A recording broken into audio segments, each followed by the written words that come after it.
Hello बच्चों, आपका हमारे YouTube चैनल हिंदी वाणी पर एक बार फिर से स्वागत है। बच्चों, हमने पढ़ा था आपकी हिंदी की पाठ्य पुस्तक वसंत भाग 1 का पाठ 6 पार नज़र के। बच्चों, हमने उसमें एक एलियन यानी मंगल ग्रह पर रहने वाले एक बच्चे छोटू के बारे में पढ़ा था और उसके पिताजी के काम के बारे में पढ़ा था। और हमने ये जाना कि जिस प्रकार हमारे ग्रह पर हम लोग रहते हैं यानी धरती पृथ्वी ग्रह पर हम रहते हैं, इसी प्रकार मंगल ग्रह पर भी जीवन संभव है। तो बच्चों, यह एक कल्पना है, कोई वास्तविकता नहीं है, क्योंकि इस प्रकार की कल्पनाएं की जाती हैं कि दूसरे ग्रहों पर भी जीवन संभव है।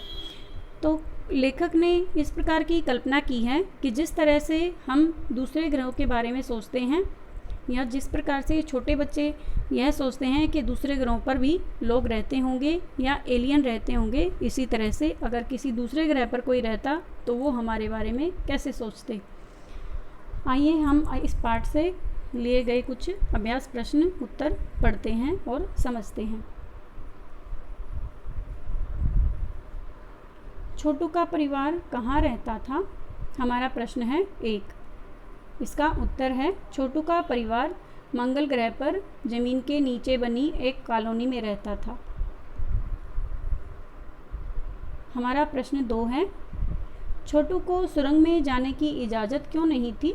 पाठ के आधार पर लिखो।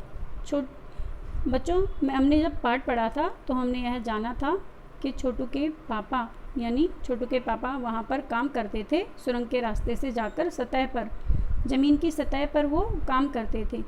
वो इस प्रकार के सुरक्षा उपकरणों की देखभाल करते थे जिनके कारण उनका जीवन उस ग्रह पर संभव हो सका, यानी वो कुछ यंत्रों की देखरेख करते थे। इस सुरंग में सुरक्षा कारणों से आम आदमी को जाने की मनाही थी, यानी कुछ सुरक्षा के कारण थे ताकि वहाँ पर रहने वाले लोगों की सुरक्षा की जाए। यहाँ केवल वह व्यक्ति जा सकता था जिसके पास सिक्योरिटी पास हो, यानी छोटू के पिताजी के पास वह पास था। छोटू के पास सिक्योरिटी पास नहीं था। इसके अलावा सुरंग में कई तरह के यंत्र लगे हुए थे, वहाँ केवल उन यंत्रों की देखभाल करने का काम करने वाले लोग जा पाते थे। यही कारण था कि छोटू को सुरंग में जाने की इजाज़त नहीं थी। प्रश्न 3। कंट्रोल रूम में जाकर छोटू ने क्या देखा और वहाँ उसने क्या हरकत की? उत्तर है कंट्रोल रूम में जाकर छोटू ने अंतरिक्ष यान क्रमांक 1 देखा।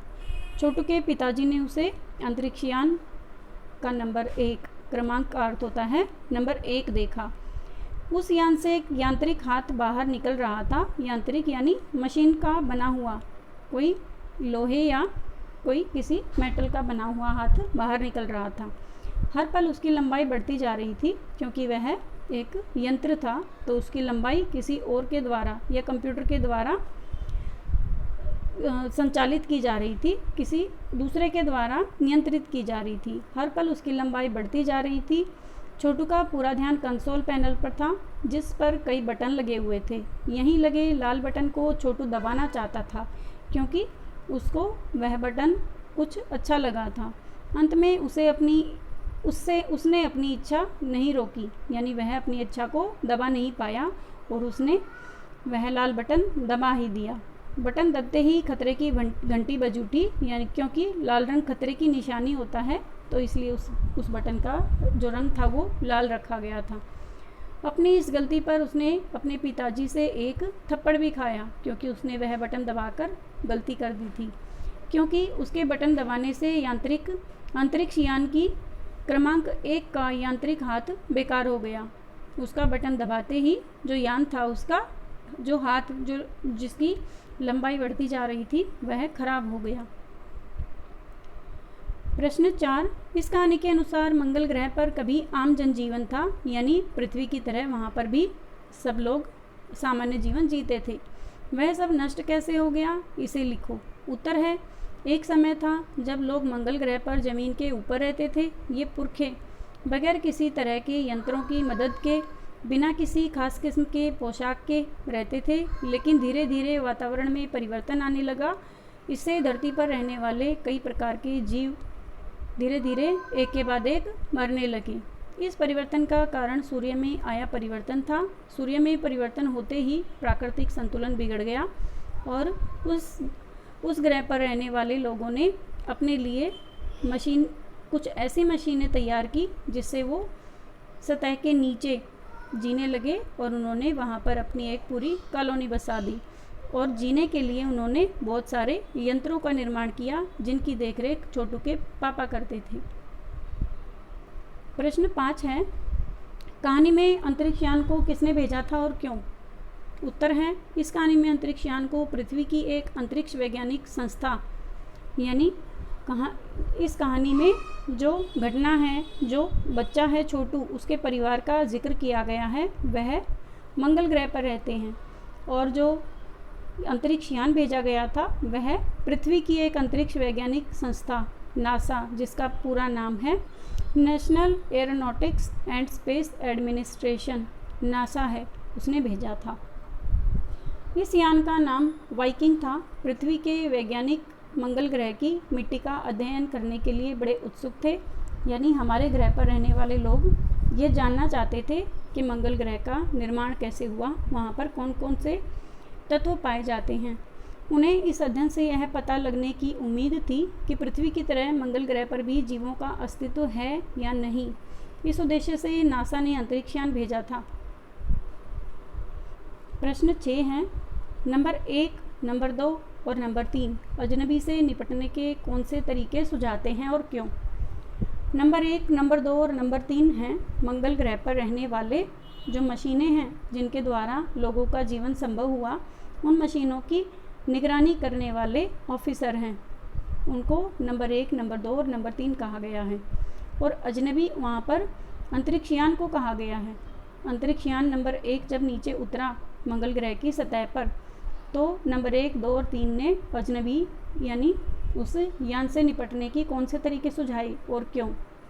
उत्तर है, नंबर 1 का कहना था कि इस अजनबी यान में केवल यंत्र हैं, हम इसको स्पेस में ख़त्म करने की क्षमता रखते हैं, मगर इससे फिर कोई जानकारी हासिल नहीं होगी। ज़मीन पर उतरने को मजबूर करने के लिए यंत्र हमारे पास नहीं हैं।